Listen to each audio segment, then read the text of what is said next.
ವರ್ಷ ಎಲ್ಲೂ ಹೋಗಿರಲಿಲ್ಲ, ಕಳೆದ ಬಾರಿ ಹೋಗಿದೆ. ಇದೇ ಮೊದಲನೇ ಕಾರ್ಯಕ್ರಮ ಶಾಲೆ ವಾರ್ಷಿಕೋತ್ಸವ ಸರ್ಕಾರಿ ಇದರಲ್ಲಿ ಬಂದಿರತಕ್ಕಂಥದ್ದು. ನಿನ್ನೆ ಮೊನ್ನೆಯಿಂದನೂ ಕೂಡ ವಾರದಿಂದ ನಡೀತಾ ಇದ್ದೆ. ಯಾಕಂದರೆ ಈ ಊರು ಕಂಡ್ರೆ ಮೊದಲಿಂದನೂ ಕೂಡ ನಮ್ಮ ಧ್ರುವಣ್ಣ ಸಾಹೇಬ್ರಿಗಾಗಲಿ ನಮಗಾಗಲಿ ನಮ್ಮ ತಂದೆಯವ್ರಿಗಾಗಲಿ ಭಾಳ ಪ್ರೀತಿ ವಿಶ್ವಾಸ.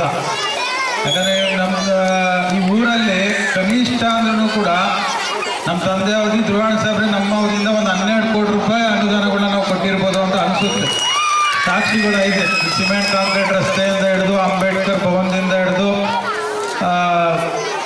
ಶಾಲೆಯಿಂದ ಹಿಡಿದು ಅಂಗನವಾಡಿಯಿಂದ ಹಿಡಿದು ಈ ಊರಲ್ಲಿ ಏನೇನು ಕೊಡಬೇಕು ಎಲ್ಲ ಅನುದಾನವನ್ನು ಕೂಡ ನಾವು ಕೊಟ್ಟಿದ್ದೀವಿ. ಈಗ ಇನ್ನೊಂದು ಹೊಸ ಸುದ್ದಿ ಏನಪ್ಪ ಅಂದರೆ ಪ್ರಾಥಮಿಕ ಆರೋಗ್ಯ ಕೇಂದ್ರ ಉಪಕೇಂದ್ರವನ್ನು ಕೂಡ ನಿಮ್ಮ ಊರಿಗಿನಂತ ಕೊಟ್ಕೊಂಡಿರ್ತಕ್ಕಂಥದ್ದು.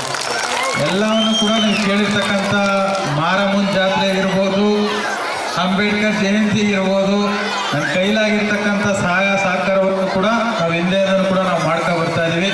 ಈ ಊರಲ್ಲಿ ನಾನು ಇಲ್ಲ ಅಂತ ಹೇಳಿರ್ತಕ್ಕಂಥ ಮಾತೇ ಇಲ್ಲ. ಪ್ರತಿಯೊಂದಕ್ಕೂ ಕೂಡ ಸ್ಪಂದಿಸಿ ನಮ್ಮ ಕೈಲಾಗಿರ್ತಕ್ಕಂಥ ಸಹಾಯವನ್ನು ಕೂಡ ನಾವು ಮಾಡಿದ್ವಿ.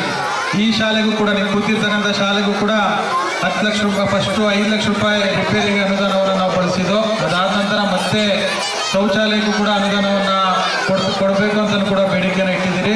2 ಸತಿ 2 ಬಿಲ್ಡಿಂಗ್ನು ಕೂಡ ನಾನು ಇಲ್ಲಿ ಉದ್ಘಾಟನೆಯನ್ನು ಕೂಡ ನಾನು ಮಾಡಿ ಹೋಗಿದ್ದೀನಿ. ಅದರಿಂದ ಈ ಸಂದರ್ಭದಲ್ಲಿ ಶಿಕ್ಷಣಕ್ಕೂ ಕೂಡ ನಾವು ಅತಿ ಹೆಚ್ಚು ಒತ್ತನ್ನು ನಾವು ಕೊಟ್ಟಿದ್ದೀವಿ. ಇಲ್ಲಿ 1ರಿಂದ 7ನೇ ತರಗತಿವರೆಗೆ ಇದೆ ಅಂತ ಕೂಡ ಹೇಳ್ತಾರೆ.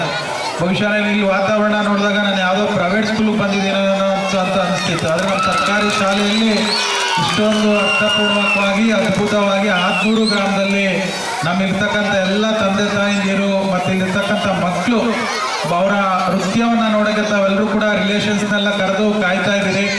ಈ ಮಕ್ಕಳು ಕೂಡ ಭಾಳ ಅದ್ಭುತವಾಗಿ ನಾನು ಕೇಳಿದೆ, ಇಲ್ಲೇನಾದ್ರು ಕೊರಿಯೋಗ್ರಾಫರ್ನ ಕರೆಸಿದ್ರ ಏನೋ ಅಂತ ಗೊತ್ತಿಲ್ಲ. ಆದರೆ ಟೀಚರ್ಸ್ ಇರ್ತಕ್ಕಂಥ 2 ಟೀಚರ್ಸು ಭಾಳ ಉತ್ತಮವಾದಂಥ ಒಂದು ಕಾರ್ಯಕ್ರಮವನ್ನು, ಯಾಕಂದರೆ ನಾವು 10 ಜನ 15 ಜನ ಟೀಚರ್ಸ್ ಇದ್ರೂ ಕೂಡ ಇಷ್ಟು ಚೆನ್ನಾಗಿ ಮಾಡೋಕ್ಕಾಗಲ್ಲ. ಆದರೂ ಕೂಡ ಇಬ್ಬರು ಇಲ್ಲಿ ಲೇಡೀಸ್ ಟೀಚರ್ಸ್ ಏನಿದ್ದಾರೆ ಭಾಳ ಶಾಂತಮ್ಮ ಅವರು, ರೇಖಾ ಮೇಡಮ್ ಅವರು ಇಬ್ಬರಿಗೂ ಕೂಡ ವೈಯಕ್ತಿಕವಾಗಿ ತಾಲೂಕಿನ ಪರವಾಗಿ ನಿಮಗೆ ಹೃತ್ಪೂರ್ವಕ ಅಭಿನಂದನೆಗಳನ್ನ ನಾನು ಸಲ್ಲಿಸೋಕೆ ಇಷ್ಟಪಡ್ತೀನಿ.